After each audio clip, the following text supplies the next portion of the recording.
I was just thinking about a time that I was working on the West Coast, and I usually do the overnight shift, which is like 6 p to 6 a. And this particular day, I don't know, but this particular day, I was working in the back, and this particular nurse, he was working in the front.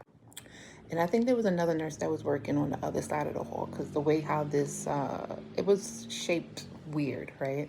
And I got onto the unit and I had asked this nurse, I just asked her, how was the shift? How was everything going? And this, that, and third. And she was saying to me that she was sending a patient out to the hospital because something was going on in this area. I think he had a trach or he had an old hole or whatever the case may be, and he was actually sick, and he was having emesis coming up and stuff like that, and it was coming out the trach.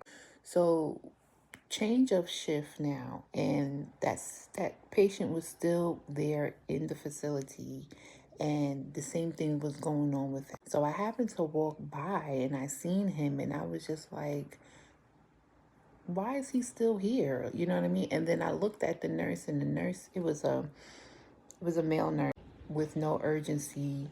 You know how male nurses do. They get down, they talking about everything in the book besides what's supposed to be happening at this particular minute. And I noticed this nurse, he liked to show off. He liked to talk. He liked to, oh, I was with this woman, my wife, and then this girl over here, my wife and my kids, but this girl over here, I was getting down with her and all this type of stuff. And I noticed that about him. So sometimes he would be looking at me, and sometimes I'm like, what's up? Like, you got something to say? Because like, if you got something to say, then you can say what you got to say. But other than that, what you staring at me for, right? That's what I'm thinking in my head. I don't say it, but I do give I was given the death stare back. So I'm like, hold on, Poppy. Like, what's going on? It was like 10 o'clock.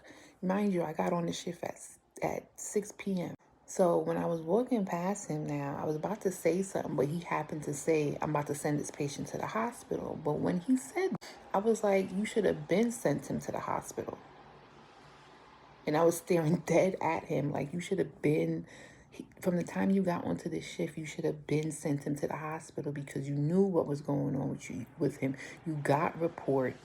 The lady told you that she was sending him to the hospital. You should have been keeping up and finding out what was going on with him. How would you like if that was your people's?